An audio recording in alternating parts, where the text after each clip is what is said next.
You're listening to Achtung Millwall, broadcasting from the beautiful South Birmingham. Accept no substitute.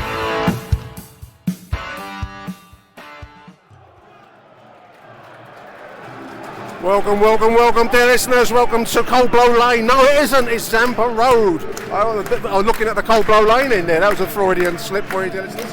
Welcome to a beautiful den on this sunny first day of summer's afternoon, in my opinion. Your Millwall team for this crucial visit against Cardiff City. Millwall team has one big change actually. Sarkic is in goal. McNamara, Cooper, Tanganga and Leonard across the back line. In front of them, hero of the hour, Billy Mitchell and Jules Saville from Tuesday night.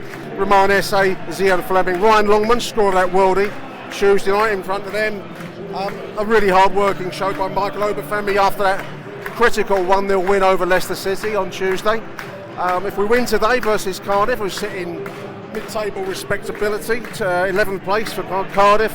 Millwall in 18th, but a win today all but secures safety, in my humble opinion. Apparently Blackburn beat Leeds today, so that doesn't help our cause, but all we can do is control our own destiny. We'll be looking at some other games. Birmingham play Coventry, Huddersfield play Bristol and Stoke are at Sheffield Wednesday. There's what you call a 6-pointer there. On the bench this afternoon for Millwall, Bart Bielkowski, Sean Hutchinson, Kevin Disbet makes his return, Tom Bradshaw, Adam Mayer, Joe Bryanback, Brook Norton, Carthy, Duncan Watmore and Caspar Dunor. Sellout apparently, dear listeners, or as I've just explained to the guys next to me, all tickets sold, maybe a better way rather than actual bums on. So there's a few seats opposite in the Docker stand that are not occupied at the moment. Millwall in their traditional dark blue and white, Cardiff wearing an almost West Ham claret, all claret affair, so if that's not reason to beat them already, apart from the relegation struggle, I don't know what is. Beautiful afternoons, flags are fluttering proudly, a lovely gentle summer's breeze, half the den in shadow, beautiful sunny day, so great theatre for what we hope, fingers crossed, will be a win for the Lions. At the very worst, avoid defeat today, dear listeners. That's my assessment, but it's your assessment too. Looks like Millwall will be attacking the away end in the first half, as per the dictums of the Venerable Bede, writing the Anglo-Saxon Chronicle all those centuries ago at Jarrow Monastery. Said Millwall shall attack it for the away end in the first half. That's going to be the lines to kick us off. Jules Saville get us underway. Good noise inside the den, dear listeners. Away we go. Early ball forwards. This is Obafemi wearing his hair loose, kind of Lenny Kravitz style this afternoon. Ball over the top. This is Ryan Longman, scorer of that fantastic goal Tuesday night. Cuts inside, but he have another go. He's floated it in towards Obafemi and Fleming inside the 6-yard box there. Couldn't quite find them. It's Obafemi now on the right side. Good start by Millwall, dear listeners. Ball at the Cardiff end pretty much since kick-off. We're a couple of minutes into the game. Burshit corner is packed, listeners. The group on stand has been full up. There's a lot of foreign fans in this afternoon. Many shirts have been sold. Jump. Reference, of course, to that Cardiff fan a few years ago who felt he could fly. A bit like Jimmy in Quadrophenia. He felt he could fly as well, didn't he? So yeah, loads and loads of discounted shirts for sale in a club shop. And they've been shifty, good and proper. Loads of the orange ones, loads of the white ones. It's all good. 17,000 crowd it will be today. I was looking on Millwall history, the average gate this season, 16,500. That is unmatched in Millwall history, dear listeners, since 1952-53 for average attendances. Quite an achievement by the Millwall marketing team to take it to that level on what has been a fairly average season at best. That's been kind and polite, isn't it? 1952-53, Charlie Hewitt was the manager back in that post-war period, post-war boom in attendances. That's the last time we've had a bigger average attendance. Coldblow Lane and now Zampa Road. This is the 22 on the right though. Managed previously, of course, by Neil Harris. A shot on target, blocked well by Martia Sarkic down low and cleared by Jake Cooper. Just gone past 5 minutes. Yeah, it's a tight squeeze in Birdshit corner, listeners. The unmopped, uncleaned section of the ground, block 1, where I stand. 7 minutes, Cardiff on the break, the 27 on the right side. puts the ball into the box. He's gone behind for a right-sided corner for Cardiff. In it comes from the right. It's a deep one, headed clear. It's volleyed over by the 38, first time shot. Couldn't put it on target, he's way over the bar. Slight air of chaos around the block one as people trying to find their seats, dear listeners. Some of the boys next to me apparently have had my season ticket seat had been sold to me. I saw the print out, but Millwall don't do big time situations very well, do they? I saw 1-2. This is Obafemi breaking into the box. What can you do? 1-0 Millwall! Obafemi! Blasted in from the left side. Beautiful strike. 9 minutes in. He's doing a little jig down by the corner flag. Really, really nice finish. People have been querying his finishing, but he put that one over aplomb, dear listeners. 1-0 Millwall. Not going to get much of a view of the replay, unfortunately, listeners. Break down the left side, ball over the top. Obafemi pushed his way through, fired it into the net with some ferocity. And he's down on his knees, thanking the gods of football for that strike. And he's telling the Cardiff fans to keep it quiet now and tell him where to go. He must have played for him in his time.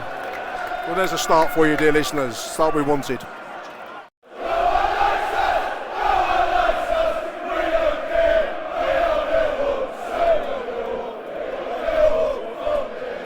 Really nice finish by Obafemi there, listeners. He had a chance on Tuesday night, of course.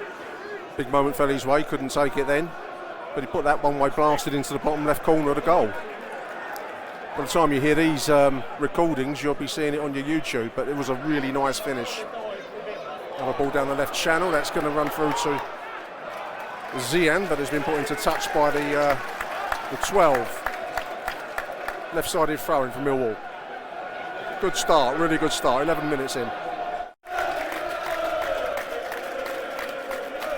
Did you see Forest Green Rovers berating their own fans on their social media account on a trip to Wrexham not to engage in anti-Welsh songs, listeners? I don't know if anyone told the Wrexham fans not to engage in anti-English songs, but it's the first time I've seen that. It drew all the usual responses, put it that way. Lovely back heel touch there by Zian, trying to find Obafemi, just ran into the tackle. Nice move, Millwall.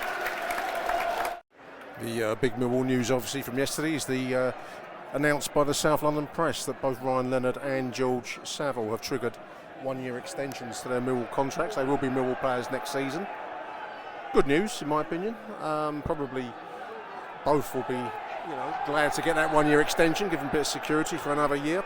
And both seem to have really come into their own under Neil Harris's tutelage. So Ryan Leonard, a strong contender for Player of the Season. That ball falls through to Ryan Longman. Can he have a go now? There's a shot on target. Straight to the goalkeeper that time from the edge of the penalty area. A little flick on from Zian Fleming there. 21 minutes, coming towards the halfway point of the first half. It's been a brilliant start by Millwall. We've got a player down, that's Tanganga, that's SA down at the moment. Both sides taking a chance to take on some fluids. It's a warm day, not that warm, but it is warm. Free kick Cardiff, right side, just outside the penalty area. We're on 24 minutes. 27 puts the ball into the Millwall area. It says one each. 22 meets the header quite well, beaten to the punch. Millwall is sliding at the left-sided post. 1-1. Should have done better there, Millwall. That was basic defending. Beaten to the punch as it came in from the right side. Strong header by the 22. 1-1. Should have been a bread and butter clearance by the Millwall defence there, listeners. That's sloppy. Ryan Leonard, but he's run it into touch. Millwall just got off the board a little bit in the last few minutes, listeners. The equaliser obviously has taken the stuffing out of the den somewhat. But before that, we started off fizzing. It's just gone a little bit flat prior to the goal. So we need to find our mojo again. Probably on 28 minutes or so. Cardiff breaking on the left now. That's a great tackle there by Romanessa. I thought he did really well on the work side of things Tuesday night versus Leicester City. Clearly he brought a bit of flair to the table, but he also did the work side of the game as well, which is what you expect, but it's gratifying to see from one of our talents, isn't it?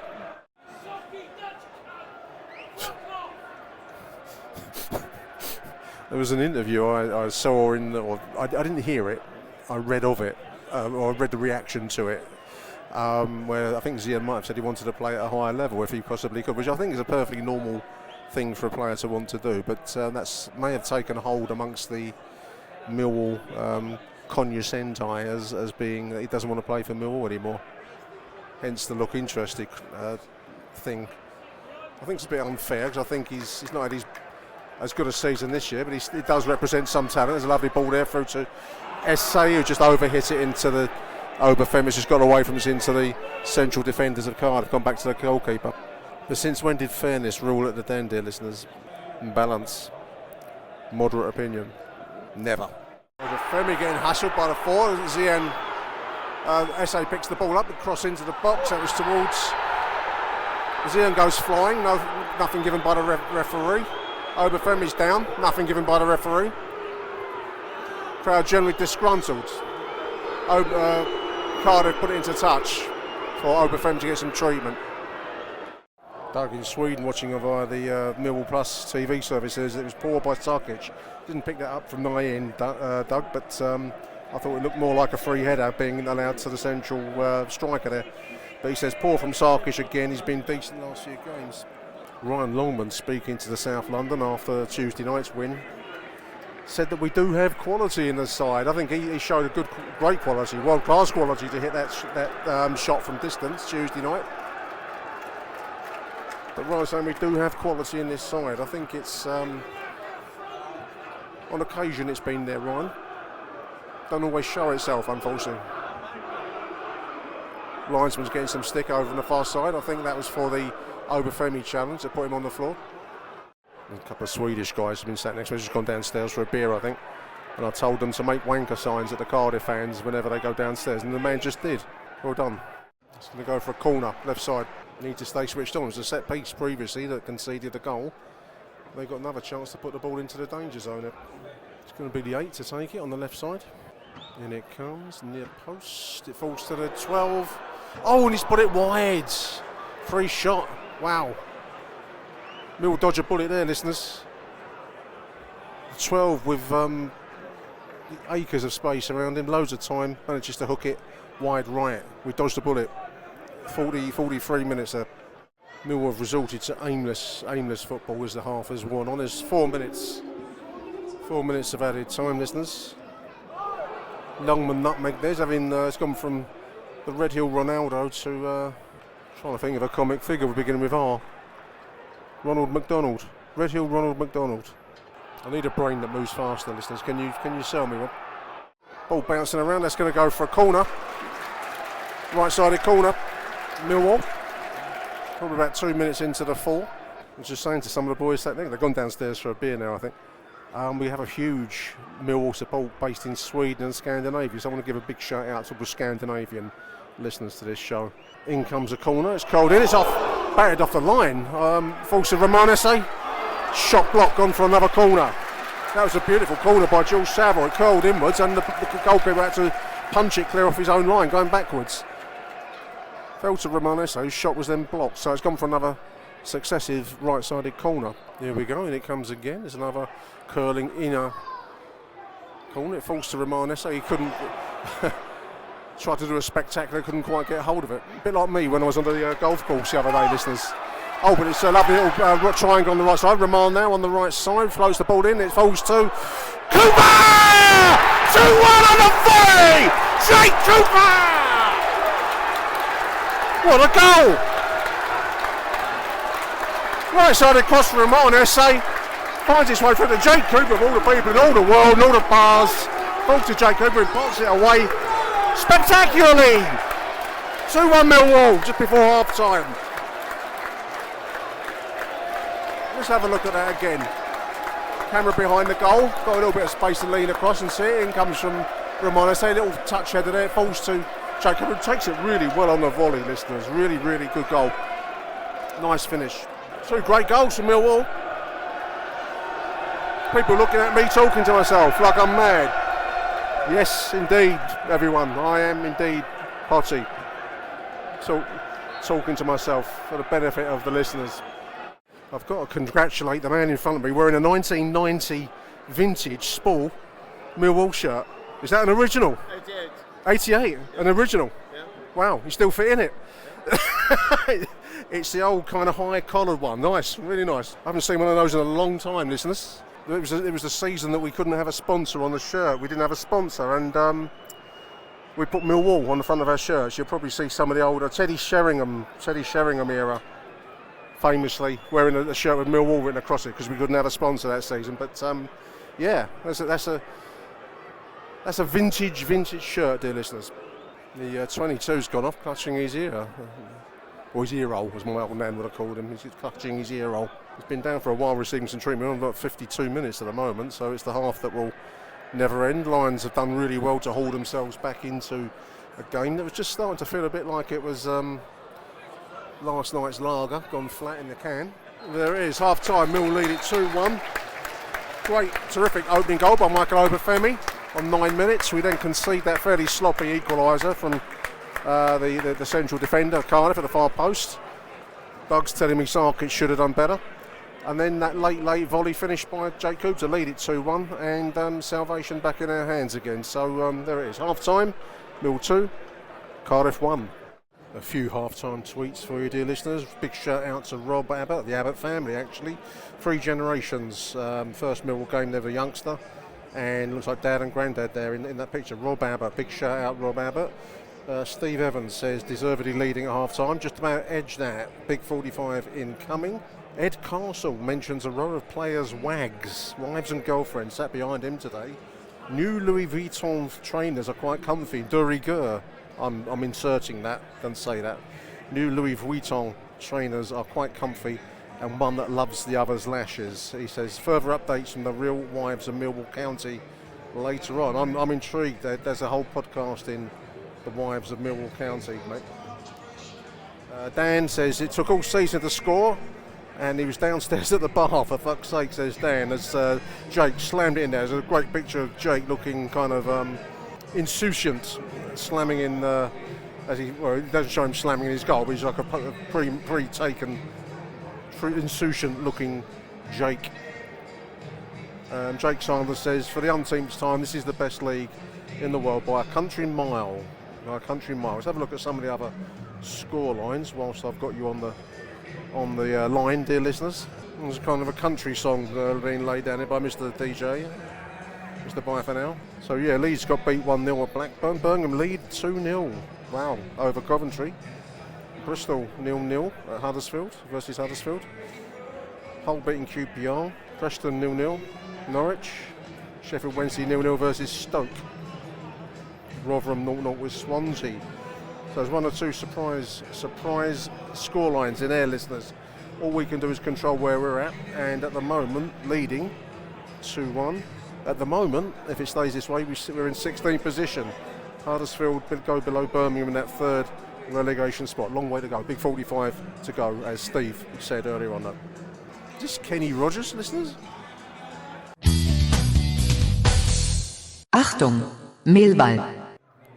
Just reading an article from Richard Corley, South London Press, listeners, speculating that Neil Harris's points per game as head coach on current form, he would collect 71 points next season if this form were to be maintained next year. So anyway, enough of all that speculation by Richard Corley. Good article, well worth following. South London Press, their podcast, very good. Just waiting for the kick-off for the second half. Cardiff will be attacking the away end. Lions will of course be going towards the Coldblow Lane end as per the Venerable Bede. Another goal would make life much more comfortable, listeners. Longman. Watmore's come on at half time. I missed who's come off, listeners, apologies. I'll have to have a look at the app. Duncan Watmore's in. It's going to be a right-sided corner whilst I do my basics as a substitution. Watmore's on for Roman Esse. Esse's come out. Obafemi combining with Longman. A little bit of space for Longman. Can he get a shot away? He tries to feed it through. Obafemi just can't bundle his way through two defenders. Gone for a right-sided corner though, listeners, on 51 minutes. No goal kick. Giving us a goal kick. 17 coming down the left side. Great block. Ryan Leonard keeps the ball as well. Didn't even put it into touch there. So pulled his teammate out of trouble there. I was reading the EFL website. There was a press release about next season's iFollow, which will no longer exist. The whole iFollow thing seems to have been merged into a huge Sky Television Championship deal. They're going to show, I can't remember how many, 300 odd Championship games live next season, which would almost certainly mean split kickoffs at Premier League style times and odd nights and kickoff times. But the actual iFollow service, as far as I can read the press release, is going to be merged in with that. So you won't be able to follow iFollow as you have been maybe this season. It's all going to be Sky TV.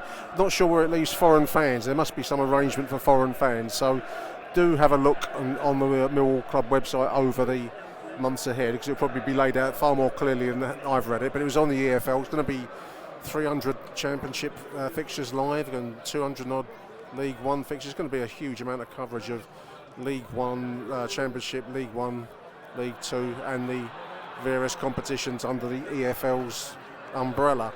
But it will all be primarily Sky TV based now. But how that's going to work out, we'll find out as the months proceed. Another reason not to get relegated. It's a £930 million all-in deal, I think. So split amongst the 72 clubs. So it's going to be a really, really big TV deal for it's a brilliant product. I mean, the Championship is a compulsive division to follow. I mean, it's unpredictable. Someone made that point at half-time. I think it was Jake Sanders making a point about the watchability of Championship football versus the fairly bland predictability often of Premier League football. So I can see the attraction of the TV deal, but it's going to mean the end of the iFollow service. This is Obafemi Ajala-D, breaks into the penalty area. Oh, great save! Nice shot low, right side. Goalkeeper got down really, really well there. Nice move, Millwall. Shot on target. Goalkeeper scoops it away from the bottom left-hand corner of the goal there. We're on 61 minutes. Obafemi's strong point is he can twist and turn, he's strong on the ball, and he works space for himself. Obviously been a lot of talk about finishing. He's finished one already in this game, but he was unlucky there. That was a good save. I think he's a strong player personally. Good Millwall player. Right-sided corner, George Saville to take it. Referee's just having a word in the peloton in the 6-yard box. Anyway, right-sided corner, George Saville. 62 minutes perhaps on the watch, in it comes, right side. Hoofed off the line. I've got to get myself a digital football watch, listeners. I'm working on a Bazell, which I think carries a little bit more style, but it's sometimes hard to tell how many minutes have gone. In comes a long throw. It's bounced onto the head of Jake Cooper and away, unfortunately. Cardiff are going to clear that.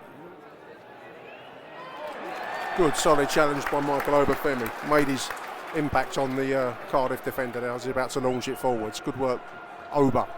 65 minutes, comes to 66 minutes, dear listeners. Ryan Leonard to take. In it comes. Not far enough, unfortunately. Don't really have a very long throw in, but neither Leonard nor Zian really have a dangerous long throw. They always seem to make it to the 6-yard line, further than I can throw it, listeners, but we've never really had a decent, 6-yard box long throw merchant, nor do we have any great aerial threat, even if we did. But anyway, there we are. Let's not dwell on that. A long range shot from distance, giving the Cardiff 9. Down well by Sarkic there. He had to get down smartly, took it well, down low left. Ticking towards 67 minutes. So we're coming towards halfway through the second half. Lions leading by that terrific Jake Cooper volley at the end of the first half. It's been fairly evens, I'd say. A second goal, a third goal would really seal the deal for me. But at the moment, Lions doing okay. Lovely back heel there. That's Watmore trying to combine with Obafemi, almost coming off. Lovely back heel from Zian to put that little moment on there. Longman in physically, strong on the right side. Little bit of handbags. The dyed blonde Cardiff defender and Ryan Longman going up against each other, possibly arguing about hairstyles. Longman telling the linesman he came in over the top at him, hence the reaction, I think. I didn't see that. The angle was not good for me to see that. The referee's going to tell them to shake hands like gentlemen. Yellow card. Yellow card for the pair of them. Longman was indicating to the linesman that the defender had come in over the top at him. Cardiff 17, blonde hair, dye up job. Hot Gossip used to have a bloke look like him back in the 80s, all you older listeners. Don't tell me you didn't watch it. A few chaps posing for their den photographs down in front of me, all wearing their replica shirts. We've done some big business today, listeners, I'll tell you. The replica shirts have flown out of that club shop. Ryan Leonard surging forwards from defence here. He's gone past the 17. Can he make it there? No, he's just put it into touch. Unlucky. Good run there, Ryan Leonard. 70 minutes on the clock. Looks like it's Bradshaw time, dear listeners. Obafemi coming out. Standing ovation for Michael Obafemi from the West Upper, dear listeners. He's applauding the crowd's applauding him. Good performance, good goal. Strong performance up front, Michael Obafemi. In comes Tom Bradshaw for the final 20. Bradshaw does a little hopping kind of motion and he comes in. I wonder what that's all about. He kind of comes on the pitch, does a little hop and then gets into full stride. Anyway, long throw. Ryan Leonard on the right side. In it comes. Glancing header, it falls to Watmore. It was on target but into the back of one of the defenders there. Saville gets clipped. That's a free kick on the left side. 72 minutes, Millwall free kick left side. Another goal will put this to bed. Tucked up with a mug of Ovaltine and a bedtime story. Hot water bowl. At 2-1 you've always got that kind of edgy sense of unease. It's going to be Jules Saville to take. It's, across the face of the goal. Escaped everybody. Low flight and it just went in front of everybody, it seems, from this angle. Gone for a goal kick. Tanganga with a solid challenge on the 20, does let the 45 through on the left, unfortunately. There's a ball into the box. Cleared away from the oncoming forward there by Danny Mack for the 32, almost made it in front of him there. That was a moment. 15 minutes to go. Cardiff chance from the left side. This is Longman now on the right side. He just runs it straight into a defender. This is Ryan Leonard. Good defending there between Leonard and Billy Mitch. Leonard with a ripped shirt now. I think he had to take a bit of shirt tugging there. Good defending Danny Mack there on the as Cardiff came down the right side there. The 32 tried to cut in inside him, but Danny was equal to that task. He's played well. We'll pick out a few players really. I mean, defence has done pretty well apart from that sloppy equaliser in the first half. But overall, Ryan Leonard probably my standout. But Tanganga and Cooper have done well, as has Danny Mack. Midfield, Billy Mitch, I think done very well this afternoon. Jill Sav. Watmore's done well in the second half with more energy and running. Here he comes here at the moment. He's fed Fleming inside him. Will he ram those words down my throat? He's shot on target, bobbling shot, pushed around by the goalkeeper, left. 85 minutes, left-sided corner. I thought Obafemi did really well up front. Man of the match, I'm going to go with Billy Mitchell. Actually, I think he's done really well this afternoon. But you can take your pick from a few players out there, listeners. So don't at me, as the kids say. Don't at me. I'll go with Billy Mitch personally. We'll see what others think when the edition goes out. Probably be tomorrow. Left-sided corner, Saville to take it. Cooper gets his head to it. Body's flying everywhere, but cleared body. Cardiff defence, unfortunately. Here on the break. On the left side. Great tackle. Billy just took the sting out of that little moment. Then 45 does pick it up again though. Cardiff on the right. Right-sided corner, Cardiff. Obafemi's got inside the same. I wouldn't argue with that either. I thought he'd done really well. Good goal. As it is, we've got a right-sided corner to defend here, listeners, so let's not get carried away with giddy compliments. In it comes. It's over the heads of everybody. Billy gets a head to it. It's still in Cardiff possession though. Mill got everyone behind the ball at the moment. Cardiff 38 on the left side, down in front of us in Birdshit corner. 16 now puts the ball in. That's got to be onto the head of Danny Mack, it is, but Cardiff do keep a bit of possession. A little bit of pressure here, listeners. Oh, little moment there's a ball across the box. I thought he might have got clipped there go down for a soft penalty at the 32, but stayed on his feet thankfully. Put the cross in, he went over the heads of everybody. He's gone for a throw-in. Ryan Leonard's shirt completely ripped down to husky, kind of 1970s Playboy style shirt, slashed to the waist kind of look. Jason King, for all you older listeners. 5 minutes added time, listeners. Yeah, huff and puff second half. More than do us, listeners. Be a very, very valuable win. A win that should do enough to sustain our championship status. Not mathematically, we're looking at the current results. A lot of unlikely looking wins on the card at the moment, but in those situations all you can do is win your own game. That's what we're doing so far. Ball breaks. Brook Norton-Cuffy on the right side. Can he get the ball into the boxes? Duncan Watmore. 3-1! Duncan Watmore seals the deal, dear listeners. 3-1. Millwall. That should be enough to seal us in the championship. Nice break down the right side. Ball in from the right from Brook Norton-Cuffy. Finds Duncan Watmore in front of goal. Puts it away with a plum. 90+2. Then in celebratory mood, dear listeners. Rightly so. It's been a good performance. Can't argue a 3-1 win. Zian Fleming coming out. In comes Casper Denor, dear listeners. This has gone to Brook Norton-Cuffy, taking it to the corner, dear listeners. There it is. Full time 3-1 Millwall. Deservedly so. Massive step towards championship salvation, if not the done deal. Certainly we're at the top of the rung of the ladder now. Good performance overall, I thought. Man of the match for me, as I said. I thought I'm going to go with Billy Mitchell. Over-friendly inside the stadium, but you can take your pick from any of the defensive players. Ryan Leonard, of course. Savills to some extent. Oh yeah, good performance. Great opening goal from Obafemi. Then that beautiful volley, which gave us a valuable lifeline just before half time. And then that late winner from Duncan Watmore. Bit of a quo for you here, mate.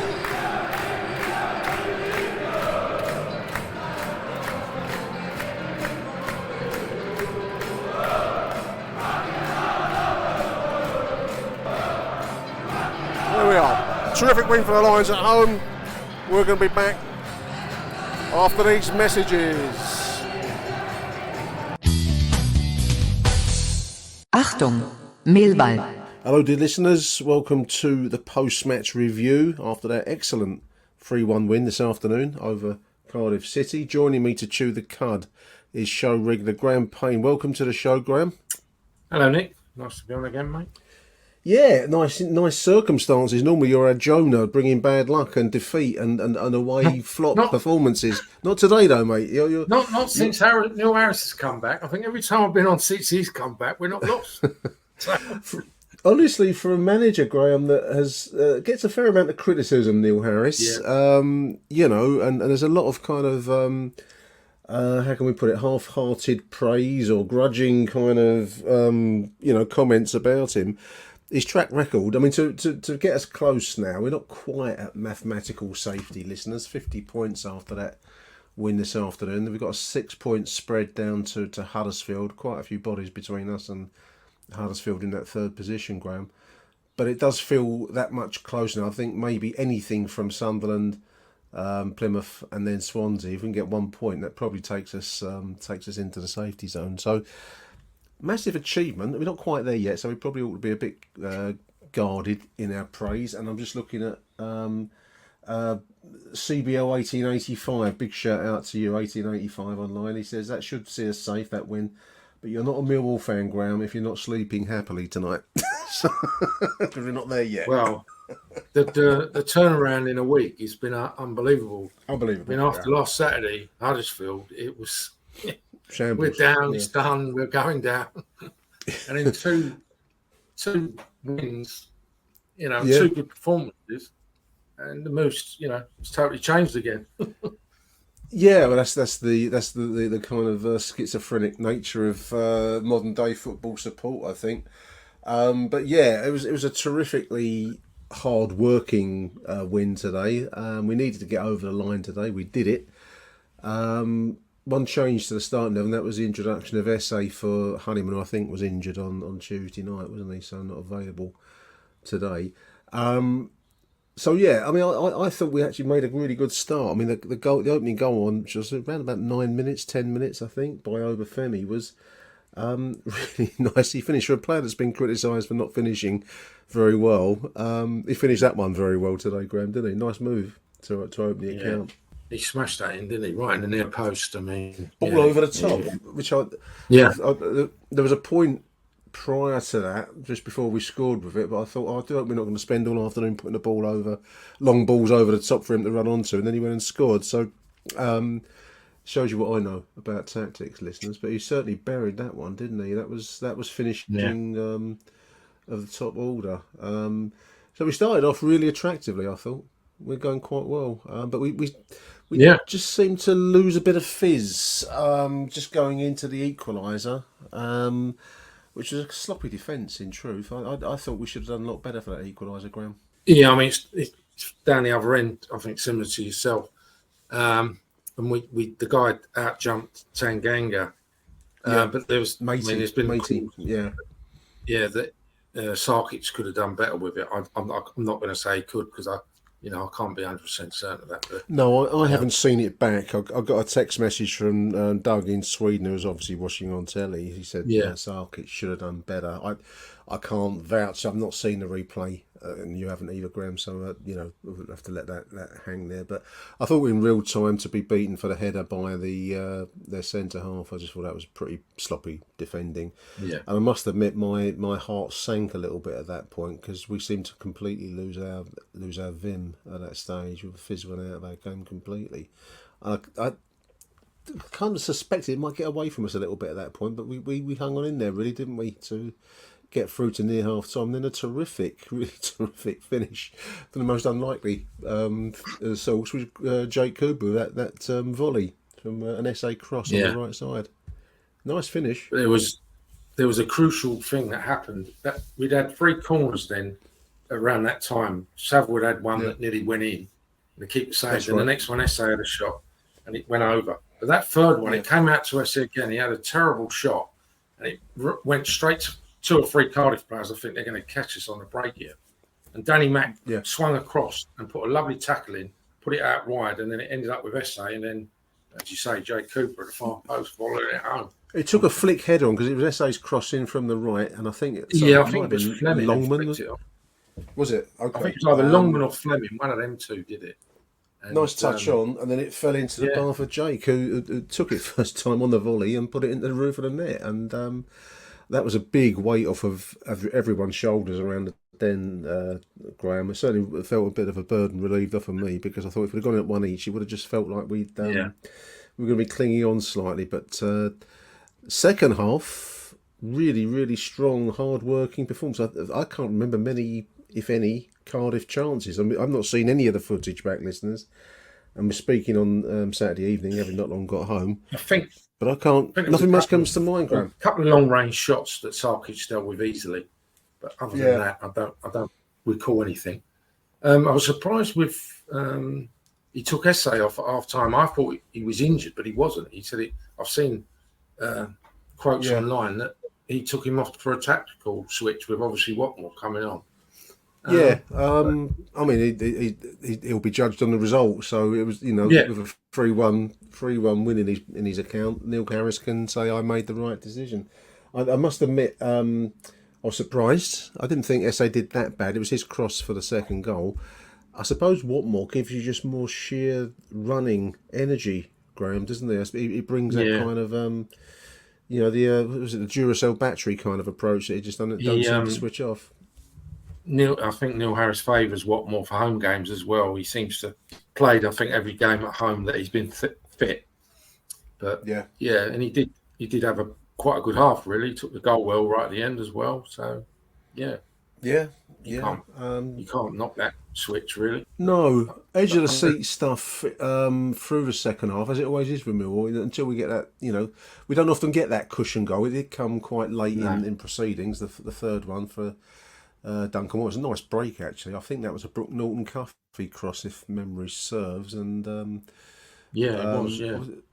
Actually, it's the assist. I'm looking at the assist there because Watmore put it home and Norton Cuffy put the cross in. Just looking at the BBC website, listeners. So that was a nice finish. That felt like a game, set, and match at that stage. Not often that I'm trying to remember last time we scored 3 goals at home. It would be a little while ago. I think it was. Off the top of my head, I can't think when that was. I think it was Rotherham. I suppose it was Rotherham, was Rotherham, yeah. But it's nice to get that, get that kind of scoreline in. And crucial win. It takes us up to 16th position now, Graham. And as we said at the start of the conversation, 6 points spread down to Huddersfield, who were punished. I don't know if you've seen this on social media yet, but they were winning at Bristol City, listeners, and got awarded against them a penalty, and it would look like a very hazy decision. I think the ball just struck the Huddersfield defender, Bristol City cross, and they got a penalty and made it 1 each. So that's put them into potentially that decision, which was debatable, will put them into League One. I suppose those are the margins. Now with just 3 games to go, you're going to get that kind of situation. Speaking after the game, Neil Harris said Tuesday night was mega against Leicester City, mega performance. Today was slightly different. I make it right. I mean, obviously Leicester came with from the Barcelona school, didn't they, intending to pass the ball. Yeah. Cardiff weren't quite that kind of side, but we still had to work very hard to get that win, Graham. I think I've got to take my hat off to the squad for two big performances in 7 days. Well, yeah, especially after, as you said, the 2 dreadful performances at Rotherham and Huddersfield. To come back from that, you, as you say, you've got to take your hat off to them. I'm not going to be too negative, but I thought the one disappointment again for me was Zion Fleming. He just doesn't seem to do anything. There was a bloke in where I sit in Birdshit Corner, listeners. There was a bloke, you might get it on the recording I made earlier on. He was slating Zion Fleming, something chronic. And I know that he did an interview in a week, Graham. I saw that. All players are going to say they want to play at a high level, and I don't think you can particularly crucify him for wanting to play at the highest level. But I suppose some people seize upon that as evidence that he wants to leave Millwall. We'll see what the summertime brings. To be honest, I mean, I don't think I could have faulted his effort or input today particularly. Would you criticise him for that today? Effort-wise? I just thought at times he was a passenger, Nick. I don't know whether he's being asked to play like off up front, and he was competing for a lot of headers and didn't really win many. But his actual contribution to the game, I thought, at times he was just like a passenger. The game was like bypassing him by, and I just think for a so-called best player, I would say, I think he's been I think he has been a major disappointment this season, and I think as part of that article was he saying that in the summer he'd like to move on. I think, if I read it right, the one in Dutch. I haven't read it, so I'm I'm going by other people's reactions. The transfer fee can be agreed and everything, but I think I would say that I don't think we're going to get anywhere what we would have got for him a couple of years ago last summer. No, we'll see. We'll see. I mean, I do agree that for our inverted commas talent, it doesn't change games. It doesn't really take a grip on a game in the way that you might have expected. He was going for headers more today, but I think that's going to be Neil Harris's style. He basically wants Steve Morrison up front, really, doesn't he? He wants someone that's going to, have physical presence. And I think possibly, and I'm speculating here, listeners, that Zion's a big boy. He's not short on physique, but he doesn't really impose himself, and maybe it's that kind of laid back. Certainly, my mate in Block 1 was telling him, putting him straight as to what he ought to be doing and what he's not doing, Graham, today. Interesting quote here. I'm just reading the BBC. This is post match with Neil Harris. He said it on the Mill TV, I think, as well. That he says every man and his dog wanted to tell me that this group, didn't know how to play at the Den, and he goes on to say his job was to galvanise a football club, which he's done. And whatever you might say about his tactical nous as a manager, and he's had plenty of criticism, on this show and others and online. You can't argue with his results. You can't argue with the job he's done, Graham. I mean, let's presume we're safe. I mean, it might be tempting Lady Fate a little bit, but to motivate these players, as I think the second half was pure motivation. Someone's asked, what does he say at half time? I don't know. He seems to be good at motivation rather than perhaps the tactical side of it. I don't know. Would you agree with that? Yeah, 100%. I think technically at times, it can be found wanting. As I said, maybe we should be this revolutionary team where we have Neil Harris in for home games and get a coach in for the away games. Like the England cricket team have like a test captain and a white ball captain, don't they? Yeah, because it'd at be a the novel Den, approach. you know, he knows how to get results at the Den. Something Gary Rowett never knew how to get a result in a big crowd at the Den. He does. I mean, I hesitate to use these phrases because they've been so overdone over time. But he gets the Den, doesn't he? I think it's his theatre, and some players and some managers, and I think Harris is probably the prime example of that. They just respond to the Den. Others fail there, and we've seen plenty of examples of players and both rise to the Den and fail at the Den. Neil very much gets the Den, and I suppose if you can fire up the players to give a crunching tackle or two, you're going to get the Den on side very, very quickly, because that's kind of all a lot of them want, really. So all I want, I think, sometimes. So it's the home manager and away man would be very novel, wouldn't it? I wonder if Aldo's listening to this show. I bet he nicks that idea, listeners. I bet he steals it and says it is. But yeah, no. I mean, imagine the furore if they did do it. Oh, can you imagine the feuding that will go on between the home manager and the away manager when one's doing better than the other? Gary Rowett away, Neil Harris at home. How does that sound, listeners? Does that sound good? Gary 3 goals winning Rowett at Birmingham put 3 past their Coventry today, their opponents. So it's certainly an interesting division to be in. I've got to say that. I mean, sometimes it can be a bit too interesting if you're staring down the barrel of relegation. We need to be in it next season, without a doubt. We cannot afford to go into League One. I don't. All along I've said that. The League One is the worst place we would have been. Oh, it'd be disastrous when you look at who you'd be playing down there. I mean, even the teams coming up from League Two, you've got Stockport. No disrespect to any of these clubs, we've had to play them ourselves. You've got the Burton Albions and the Crewe Alexandras, and your big game of the season would be a trip to Reading or a trip to Charlton, maybe an away game at Leyton Orient or something. That's the level that you're at.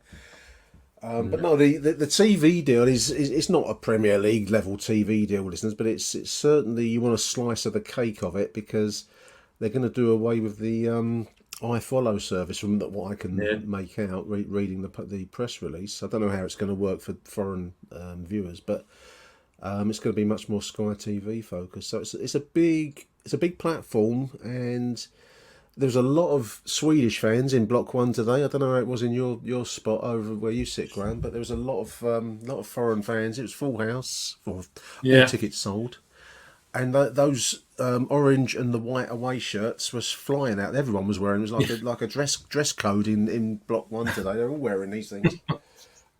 There was a few actually in our block, in the Block 46 in the east, the Docoloa. But I think, because they're selling them off cheap at the moment, all the kits and that. Yeah, they're shifting them, aren't they? Yeah. I mean, good marketing. That's what you want. The Swedish guy next to me his English wasn't terrific. I would have interviewed him for the show, but he was asking me if I was around in the 80s. I think he thought I was some kind of face leader, hanging with the chaps in F Troop or something. I said, well, I've been around since the 70s. I know. Yes, I know all about it, but no, I'm on a still got your surgical mask, Nick. I was actually at. I went to that game. I was at Bristol Rovers away, and they were handing those things out. I thought, what's this? And surgical mask. So I did get one. I should have kept it. There's like so much in my life, Graham. If I'd have kept these objects, from the past, like dinky toys with the box still on them, I'd be worth a fortune. Yeah. But, I don't know if any of those things survive. So I did get one. But no, I think he thought I was like, I don't know, Harry the dog or something. Loads of. I mean, fair play to the club. They're selling the tickets. That'll be a 17,000 crowd. I didn't see the attendance today. Let's just have a look. 17,151, and that's quite an incredible average. I think we were averaging 16,500 plus. They might have gone up after today's. Figures that we haven't had those figures, Graham, since the early 1950s. So that's quite an achievement. So. I'm swift to knock the club and their inability to clear bird shit, but you can't knock the fact they're selling the tickets. That's all they can do. So well done, FC. Yeah, there we are. So yeah, I mean, safety not quite in our grasp, listeners, but as near as damn it. Trip to Sunderland next week, mid-table respectability for them. So if we can pull off even a point there, that should do us, depending on other results. So then the summer of some big decisions, I think, Graham. Got some. I think they're going to retain Neil Harris. I can't see the club getting rid of Neil Harris in the aftermath of saving us from the fate that was looming a few months ago, for better or for worse. I can't see the club, choosing to lose Neil Harris. I don't really know who would come in his place. If not, we've had our fingers burned slightly with the Joe Edwards experience. So I think there's probably going to be a place for Neil Harris if he wants it. And I can't imagine he would want to leave, really. Yeah, and this, which I don't think has happened, that although they've announced he had an 18-month deal, whether it was in place that come the end of the season he could walk away if he wanted to. He's a cheap. But I agree with you. I think he will be in charge next season. And then, it's going to be interesting to see what signings we can make. I mean, someone was asking about Obafemi. Well, I think Obafemi, because he's starting to look the part now. He's looking like the quality Premier League level striker that he is, and the same with in defence Tanganga. I mean, we're probably going to need to find another loanee or two, because I can't believe we're going to have that much to bring to the table to sign big money talent. It will also be interesting to see how much of the youth talent comes through. I'm thinking of the Adam Malarkeys and the Alex Mitchells and players of that ilk. I mean, even Ramon Esse started today, didn't finish. But you'd think that bringing those players through would be key. Whether Neil Harris is a man tasked for that, I don't know. It's going to be interesting, isn't it? I think, especially someone like, as you said, Alex Mitchell. I mean, he's been on loan. Lincoln. 3 or 4, he's had 2 or 3 loans, and he's doing okay this season at Lincoln. Who I think, I don't know if they're in the playoffs or just outside. So I think it's got to be he's either going to have to be given a chance, or they're going to have to. Well, let him go, or does he have a future? That will be a decision. I mean, and the same I think also he signed a contract before he went to Lincoln on loan. Well, he's played, as far as I can tell. I've not really followed Lincoln's season, but I think he's started a lot of games there. And let's not forget Chin Okoli, who's gone to Bromley, who are also playoff bound, I think, in the National League. So they may be looking at League Two if it all goes well for them next season. But he's been pretty much a fixture at Bromley. So again, same question: is he lifted the youth the under-21 Cup not at the start of this last season, end of last season. So again, questions. Is he looking at a future here, or what we're going to do? I don't know. So it's going to be an interesting few months. We don't really do vision very well at the Den. That's my only concern. No, we don't. Do we? Come on. Oh dear, let's keep our fingers crossed. Graham, I really appreciate take time out your night, mate. Thanks for coming on the show. No problem, Nick. Anytime, mate. On to Sunderland next week, dear listeners. Thank you for listening to Achtung Millwall. Until the next edition, which will probably be tomorrow with the voicemails from Graham and myself, it's good night, Vienna. Achtung, Millwall.